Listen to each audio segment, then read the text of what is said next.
As I've been studying more and more, you sort of see the same kind of failures come up in trying to pin down the different degrees of determinism in our physical reality, as well as our conscious selves. It's like everything that we are in our environment itself is kind of like timelines that grind past each other at different rates.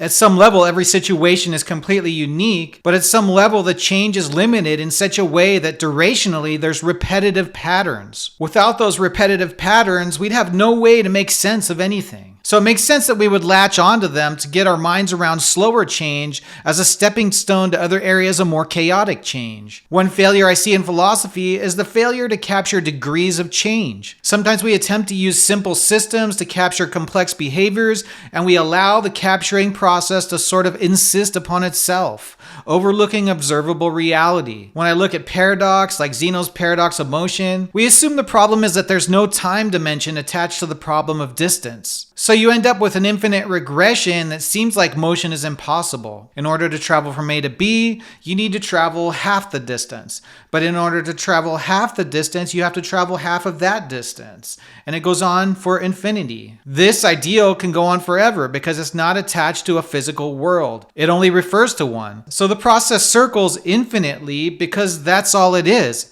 It's an idealized process. But in the real world, there's a finite amount of space and particles. When we travel from A to B, we're not just thinking about it, we're moving through space. Well, if we divide the distance in half, and then half again, and then half again, eventually we'll come to a single atom and the process physically stops. So whenever I see an infinite regression problem, the first thing I look at is how the process failed to account for physical reality. Then I really start to think about the notion of the infinite altogether.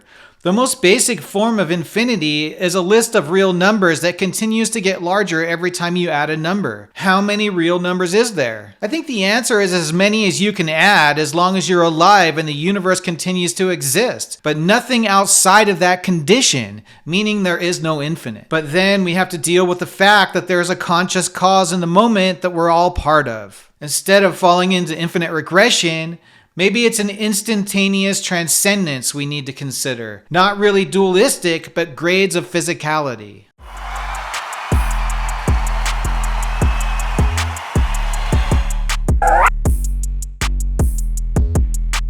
Free will and infinite regression. First off, understanding infinite regression. Infinite regression is a logical problem that occurs when argument or process relies on an endless sequence of steps or causes, making it impossible to reach a foundational starting point. In philosophy, infinite regression often arises in discussions of cause and effect, knowledge, and decision-making. For instance, if every cause needs a prior cause, this sequence would extend infinitely backward, never identifying an original cause, thereby undermining any coherent explanation. Gilbert Ryle, a 20th century British philosopher, is known for his critiques of Cartesian dualism and for his concept of category mistakes, which he discusses in The Concept of Mind, 1949. Ryle's views on free will, voluntary acts, and the concept of infinite regression in decision-making challenge traditional notions of how we act with intentionality and choice. Ryle questions the traditional division between mind and body, proposing that the way we think of voluntary acts and free will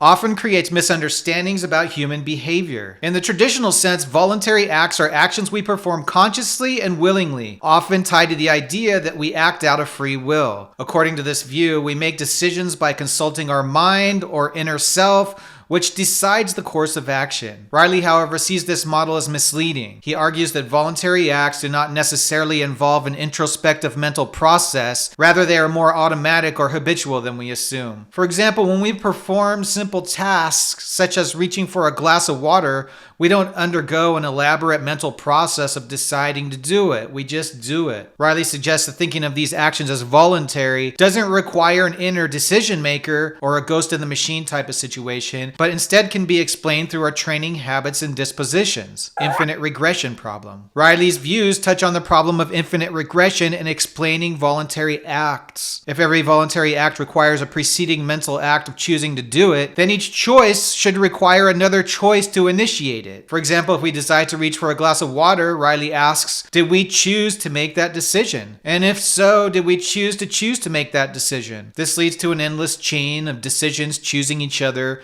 which is logically unsustainable. In short, if every action were preceded by a conscious choice, we'd never be able to start acting, as each choice would require another choice before it, a clear infinite regress. Ryle resolves this by suggesting that our actions are often best understood as expressions of our dispositions and tendencies, rather than as results of an endless sequence of choices. For instance, we may act kindly or courageously because it's part of our character, not because we consciously choose each time to act in these ways. This view avoids infinite regression by suggesting that voluntary actions are part of a person's behavioral patterns formed through a habit and social context, rather than initiated by an endless series of choices. In sum, Ryle's theory of voluntary action challenges the idea that every action is preceded by conscious choice, instead framing many of our behaviors as guided by learned dispositions and avoiding the problematic infinite regression inherent to traditional notions of free will. This is the heart of trying to understand these concepts: the mind, infinity, determinism, freedom, ethics, accountability, history, evolution.